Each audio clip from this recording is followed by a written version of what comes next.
Class 8 students, now it is time to discuss the question answers. Question number 3. Answer the following questions to understand the text better. And here are the questions. I show you the answers from your book itself. What was the meaning of panchayat long ago? অতীজতে panchayat শব্দটোৰ কি বুজাইছিল আৰু এনচাৰবিলাক কিতাপৰ পৰাই মই দি যাম। এনচাৰটো হৈছে page number 50। Panchayat long ago no need to write ডক্সৰীটো লিখিব নালাগে। Long ago panchayat meant a system of governance by 5 elderly men called পাঁচ গ্ৰামীণ প্ৰমুখ। অতীজতে পঞ্চায়ত বুলি ক'লে 5জন গাঁও প্ৰধানে শাসন কৰা এটা অনুষ্ঠান বুজোৱা হৈছিল, য'ত there word was the rule, তেওঁলোকৰ কথাই আইন আছিল। গতিকে তোমালোকে এনচাৰটো কিতাপৰ পৰাই ডিৰেক্ট লিখিবা, তেতিয়া তোমালোকৰ সুবিধা হ'ব, কিতাপখনো পঢ়া হ'ব। নেক্সট কুৱেশ্যনটো, what is the meaning of panchayat now? পঞ্চায়তে আজিৰ সময়ত কি অৰ্থ বুজায়? পঞ্চায়ত বুলি ক'লে আমি আজিৰ সময়ত কি বুজি পাওঁ? ইয়াতো আছে উত্তৰ, পেজ 50 পেজতে আছে। নাওএডেইজ বা নাও panchayat means A body that is responsible for the development of villages. Panchayat বুলি ক'লে আমি এতিয়া গাঁৱৰ উন্নতিৰ কাৰণে কাম কৰা অনুষ্ঠানক বুজি পাওঁ। The panchayat is a very important institution for social change. Panchayat হ'ল সামাজিক পৰিৱৰ্তনৰ আটাইতকৈ উল্লেখযোগ্য অনুষ্ঠান। দ্য কনষ্টিটিউশ্যন অফ ইণ্ডিয়া, ভাৰতৰ সংবিধানে গ্ৰাণ্টছ পাৱাৰ টু দ্য পঞ্চায়তক ক্ষমতা দিছে। কি কৰিবলৈ ক্ষমতা দিছে? এইটো একচুৱেলি পঞ্চায়তৰ ফাংচনতে পৰে। Raise taxes, plan development schemes and work for local development, স্থানীয় উন্নয়ন, টেক্স সংগ্ৰহ কৰা ইত্যাদি ধৰণৰ কামৰ কাৰণে ভাৰত চৰকাৰে পঞ্চায়তক ক্ষমতা প্ৰদান কৰিছে। Next question, what kind of work is done by the panchayat? পঞ্চায়তেনো কি কাম কৰে? আমি ইয়াৰ আগৰ প্ৰশ্নটোতেই পালোঁ। একচুৱেলি পঞ্চায়তে কি কৰে? পঞ্চায়তে the panchayat build and repairs rural roads, bridges, houses for the poor and so' on.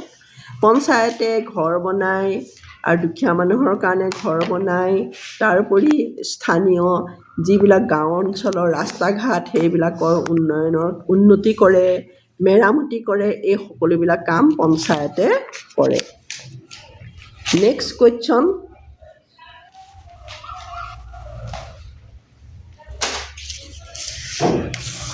From where, ক'ৰ পৰা? Does the panchayat get money to perform all its work? পঞ্চায়তে এই কামবিলাক কৰিবলৈ ক'ৰ পৰা অৰ্থ পায়, ক'ৰ পৰা টকা পায়? আমি তাৰ উত্তৰত কি লিখিম? The panchayat raises a little money from taxes on vehicles, river ghats, bazaars and bills etc.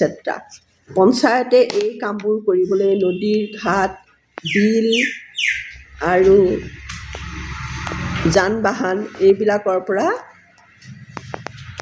কৰ সংগ্ৰহ কৰে। তাৰোপৰি কি হয়, hour rural and development department of the government also grants a amount of money annually, বাৰ্ষিক এটা অনুদান আগবঢ়ায়। তোমালোকে পিছৰ বাক্যটো নিজৰ পৰা লিখিবলৈ চেষ্টা কৰিবা, চৰকাৰে যে এটা অনুদান আগবঢ়ায়। How did panchayat, next question how did the panchayat help Dhaniram? পঞ্চায়তে ধনীৰামক কেনেধৰণে সহায় কৰিছিল? পঞ্চায়তে কি কৰিছিল? পঞ্চায়তে the panchayat built BUILT simple past tense built a house for Dhaniram. পঞ্চায়তে ধনীৰামৰ কাৰণে এটা ঘৰ বনাইছিল so that he could live with dignity সি যাতে আত্মসন্মান সহকাৰে ভালকৈ বসবাস কৰিব পাৰে। কিছুমান বাক্যৰ লগত কিছুমান ৱৰ্ড তোমালোকে নিজৰ পৰা লিখিবলৈ ট্ৰাই কৰিবা, তেতিয়া তোমালোকৰ ইংলিছ ৰাইটিং স্কিলটো উন্নত হ'ব, ডেভেলপ হ'ব। How did Dhaniram spend the cold December nights? ধনীৰামে ডিচেম্বৰ মাহৰ শীতৰ ৰাতিবোৰ ক'ত কটাইছিল? ক'ত কটাইছিল? Dhaniram spend cold December, he spends আছে নহয়, তাত স্পেন্স নিদিবা, স্পেণ্ট দিব লাগিব, SPENT। ধনীৰাম, হিৰ সলনি ধনীৰাম দিবা। Dhaniram spend the bitter cold December nights on the open veranda of our কৈছে নহয়, আৱাৰ মানে ডকচৰী স্কুলখনৰ কথা কৈছে। ডকচৰীয়ে ক'ত পঢ়িছিল? Dichangmukh Janajati high school. So' we have to write now in place of আৱাৰৰ ঠাইত আমি কি লিখিব লাগিব? Dhaniram spend the bitter cold December nights on the open veranda of Dichangmukh Janajati high school's building. ডকচৰীয়ে হুৱেৰ ডকচৰী ষ্টাডি, ডকচৰীয়ে পঢ়া শুনা কৰা স্কুলিং কৰা সেই দিচাংমুখ জনজাতি হাইস্কুলৰ বাৰাণ্ডাত ধনীৰামে ডিচেম্বৰ মাহৰ শীতল ৰাতিবিলাক কটাইছিল। তোমালোকে যিমানখিনি সম্ভৱ পাৰা কিতাপৰ পৰা লিখিবলৈ চেষ্টা কৰিবা, তেতিয়াহে তোমালোকৰ কনচেপ্টটো ক্লিয়াৰ হ'ব।